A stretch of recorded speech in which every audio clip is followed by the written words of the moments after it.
हैं उनके field marshal साहब को जो है व्हाइट हाउस में अगेंस्ट एनी प्रोटोकॉल के लेकिन साथ उनको। बिल्कुल संजय सर, लेकिन इसी बीच चाइना ने हाइपरसोनिक मिसाइल देने से मना कर दिया है, उसकी टेक्नोलॉजी बताने से भी इनकार कर दिया है पाकिस्तान को।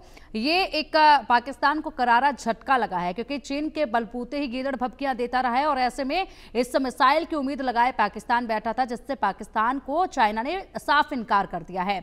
इसी के साथ अगर बात की जाए सर, जिस तरीके से आप बता रहे हैं संजय सर, सवाल आप ही से है, उसके बाद यही सवाल सोहेल सर आपसे भी रहेगा कि हमें भारत को तैयार होना होगा। वो टेक्नोलॉजी का इस्तेमाल कर रहे हैं, चाइना उसे सपोर्ट कर रहा है, तो उसी मजबूती के साथ भारत को तैयार होना होगा, और अगली बार उनके प्रहार से पहले हमें ध्वस्त करना होगा उनके आतंकियों को, तमाम आतंकियों को।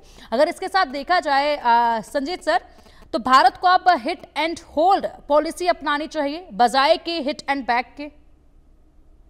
और एक बारी आप दोबारा बोलेंगे प्लीज पिंकी जी। भारत को अब क्या हिट एंड होल्ड पॉलिसी अपनानी चाहिए बजाय हिट एंड बैक के? देखिए, भारत को, मेरा तो ये मानना है, हो सकता है कि मेरे से लोग सहमत ना हो, कि जो ये सीज फायर हुई ये थोड़ी जल्दी सीज फायर कर दी थी। अभी इस, क्योंकि देखिए पाकिस्तान की आतंकी को मारने से या आतंकी टेरर कैंप को मारने से उनके जो है इतना ज्यादा जो है पाकिस्तान को जो कॉस्ट होता है, ये जो दहशत गर्दी फैला रहे हैं, वो कॉस्ट इतना ज्यादा नहीं पड़ता है। हमने ये जो हमले किए 11 एयर बेसिस के ऊपर, अगर हम एक दो दिन और जो इसी तरीके से हमला करते रहते, हम जो है अपनी नेवी को कराची में करते, क्योंकि पाकिस्तान को, जब तक पाकिस्तान की आर्मी के ऊपर चोट नहीं पहुंचेगी, पाकिस्तान की आर्मी नहीं सुधरेगी, वो इसी तरीके से टेररिस्ट कैंपों को उड़ाते रहेंगे। और ये जो आपने कहा है कि जो हिट एंड होल्ड वाली जो पॉलिसी बोली है, ये ही हमको अपनानी पड़ेगी। आप बिल्कुल ठीक कह रहे हैं, क्योंकि हमको जो ये टेररिस्ट कैंप हैं इनके, क्योंकि ये ज्यादातर टेररिस्ट कैंप एलओसी के ऊपर है, और हमको कभी ना कभी इस प्रॉब्लम से सॉल्व करने के लिए हमको पीओके को जो है लेना पड़ेगा, क्योंकि ज्यादातर जो लॉन्च पैड्स हैं वो पीओके में है, आईबी के पास बहुत कम है। और आईबी को कंट्रोल करना या आईबी को डिफेंड करना ज्यादा आसान है, एलओसी को कंट्रोल करना बहुत मुश्किल है, क्योंकि एलओसी जंगलों से भरा हुआ है, पहाड़ियां हैं, वहां पे आप इन्फिल्ट्रेट आसानी से कर सकते हैं। इंटरनेशनल बॉर्डर पे आप इन्फिल्ट्रेट इतनी आसानी से नहीं कर सकते, क्योंकि ज्यादातर प्लेन एरिया है। तो आगे आने वाले समय में हमको हिट एंड होल्ड ही करना पड़ेगा, हमको मारना पड़ेगा। ठीक है, और यस, बिल्कुल बिल्कुल बिल्कुल आप सही कह रहे हैं सोहेल सर। क्या आप भी सहमत हैं इससे? क्योंकि अब हिट एंड बैक का वक्त बीतता जा रहा है, हिट एंड होल्ड पर ही सरकार को विचार करना चाहिए। बिल्कुल, पाकिस्तान जो है ना अपनी नीतियों से हिंदुस्तान को और मजबूत करता जा रहा है। देखिए, पाकिस्तान के अवाम आईएसआई और पाकिस्तान आर्मी के साथ उस तरह नहीं है जिस तरह भारत के लोग, भारत के बॉर्डर में सटे हुए लोग अपनी पैरामिलिट्री पे यकीन करते हैं, भरोसा करते हैं, उनका हाथ पकड़ के काउंटर जितने भी अटैक्स होते हैं उनमें शामिल होते हैं। ये दर्शाता है कि भारतीय जो है वो जानता है अपनी हिफाजत करना और जवाब देना। ये सबसे रिमार्केबल चीज है पिंकी जी, जो आहिस्ता आहिस्ता आहिस्ता आहिस्ता बढ़ रही है। और मनोबल जो है, Indian army is the best army, पूरी दुनिया जानती है। और उसके साथ जो हमारे ह्यूमन इंटेलिजेंस कहीं कहीं कभी कहीं फेल्यूर होता है, उस पर भी काम शुरू हो चुका है। और जिस तरह राजनाथ सिंह साहब चाइना के अपने काउंटर पार्ट से कुछ चीजों पे सहमति ना बनी और उन्होंने साइन नहीं किया, ये सबसे अच्छी चीजें हैं कि भारत के हित में जो होगा भारत वहां आगे चलेगा। भारत की सरजमी को जो सेफ्टी मिलेगी उस पर भारत आगे चलेगा। और भारत में क्षमता है, भारत की लीडरशिप इस वक्त मजबूत है, भारत की एक्सटर्नल अफेयर्स पॉलिसी जो है पूरी दुनिया देख रही है कि मजबूत है। और हमारा जो स्टैंड रहता है कहीं भी कंफ्लिक्ट जोन्स में पूरी दुनिया में, वो रिमार्केबल है और पूरी दुनिया उसको सराहती है। तो हमें अपना घर जो है और मजबूत करना है, और मुझे लगता है उसमें government of India, ministry of defence, home सब काम करते हैं। और सिर्फ ये है कि दुश्मन को कमजोर नहीं समझना चाहिए, दुश्मन से 10 कदम आगे। हम उनकी नीतियां जानते हैं, उनकी सोच जानते हैं, क्योंकि हमारे यहाँ सटा हुआ बॉर्डर है। हम उनको अपना पड़ोसी नहीं बदल सकते, ना उनकी नीतियां बदल सकते, जैसे मैंने शुरू में कहा आपसे, लेकिन हम जवाब देना जानते हैं। और वो जवाब जो है आने वाले दिनों में जब भी करेगा। अब देखिए, अमेरिका ने सारी दुनिया को बता दिया कि अपनी अपनी जंगें खुद लड़िए, अपना अपना रख रखाव खुद कीजिए, मैं सिर्फ बीच में आऊंगा मीडिएट करने और नोबेल पीस प्राइज लूंगा पूरी दुनिया में। तो उसने बता दिया कि वो ना किसी का दोस्त है ना किसी का दुश्मन है। Trump stands for only business.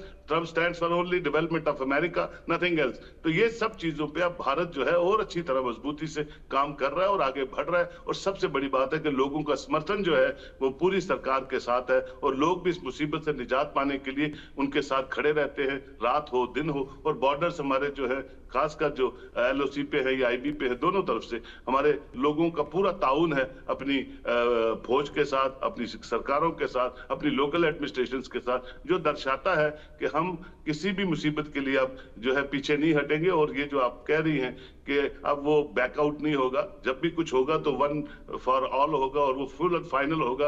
और POK के लोग तो वैसे ही तरस रहे हैं यहाँ ज्वाइन करने के लिए। हम तो सोच रहे थे कि बिना जंग के ही कभी ऐसा माहौल पाकिस्तान में बनेगा, और वो बन भी रहा है कि वो लोग खुद ही हिंदुस्तान के साथ जुड़ जाएंगे। बिल्कुल सोहेल सर, आप बिल्कुल सही कह रहे हैं। और ऐसे यहाँ पर संजीत सर की एक बात भी याद आती है। अभी कुछ दिन पहले उन्होंने कहा था कि जब ईरान के पास यहाँ पर न्यूक्लियर पावर से एतराज है पाकिस्तान को, कहते हैं कि आतंकियों के हाथ लग गया तो क्या होगा। तो पाकिस्तान ईरान के पास जब एतराज है उनको, तो पाकिस्तान के पास भी तो यही हालात हैं। वहाँ पर भी एतराज़ जताना चाहिए, लेकिन सिर्फ अपने फ़ायदे के लिए। जहाँ ज़रूरत महसूस होती है वहाँ पर शांति दूत बन जाते हैं, जहाँ फ़ायदा नज़र आता है और जहाँ पर उन्हें लगता है कि इससे नुकसान हो सकता है, वहाँ पर वो खुद हमले की तैयारी करने लगते हैं, बीच में अटैक भी खुद कर देते हैं।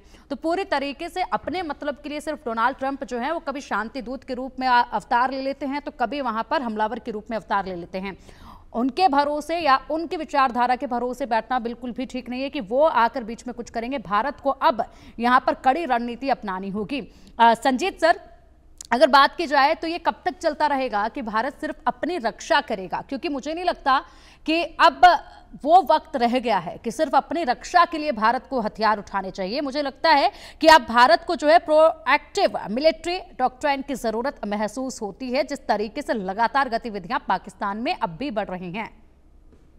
बिल्कुल पिंकी जी, आपकी बात से मैं 110% एग्री करता हूं। देखिए, उरी का हमला हुआ, हमने सर्जिकल स्ट्राइक करी, लेकिन हमला नहीं रुका।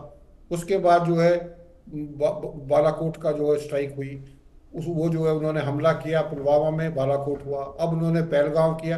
तो हमारा ये जो reactive policy, this has to be change now, we have to be proactive. अगर हमको ये पता लग रहा है कि टेररिस्ट कैंप, और यहाँ अखबार उसमें जो है नाम भी दिए हुए किस किस जगह के ऊपर जो है नई जो टेररिस्ट जो इंफ्रास्ट्रक्चर आ रहा है टेररिस्ट कैंपों का, अगर वो आइडेंटिफाई होते तो बजाय ये इंतजार करने के कि जी वो एक्टिव होंगे, उसके बाद वो इन्फिल्ट्रेट करेंगे, फिर जम्मू में, कश्मीर में या कहीं भी भारत में आके वो आतंकी हमला करेंगे, वी शुड नॉट वेट। हमको हमारी इंटेलिजेंस एजेंसी जितनी है उनको हमको और एक्टिव करना पड़ेगा। उनको जैसे ही पता लगता है कि वहां पे टेररिस्ट कैंप है, उस कैंप को उसी टाइम बर्बाद करना चाहिए, ताकि टेररिस्टों को, ISI को और पाकिस्तानी सरकार को ये डर रहे हमेशा कि भारत कभी भी हमला करे। क्योंकि जब हुआ तो उनको ये था कि भारत कुछ ना कुछ करेगा, तो वो अपना तैयारी शुरू कर देते। अब हमको जो वेट एंड वॉच की पॉलिसी नहीं चलेगी। हमको जैसे ही पता लगता है कि टेररिस्ट कैंप यहाँ पे आया है, आर्टिलरी फायरिंग करने से या अपने जो सर्जिकल स्ट्राइक करो, ड्रोन भेजो, मिसाइल भेजो, आप जो है उनको बर्बाद करो। और मैं भी बता रहा हूं, अब किसी की परवाह करने की जरूरत नहीं, क्योंकि दुनिया में कोई देश, जैसे पहले साहब बोल रहे थे, कोई देश किसी के साथ नहीं है, सबको अपनी अपनी लड़ाई खुद लड़नी है। जब हमको सबको अपनी अपनी लड़ाई लड़नी है, और यूएन पूरी डिफंक्ट ऑर्गेनाइजेशन हो चुकी है, उसके कहने से कोई नहीं रुकता है, किसी के देश के से कहने कोई नहीं रुकता है। जो कोई रुकता अपने स्वार्थ के लिए रुकता है या अपने स्वार्थ के लिए लड़ाई लड़ता है। तो भारत को अब इतना ताकतवर बनना है कि आने वाले समय में हम वेट नहीं करेंगे, हम टेररिस्ट को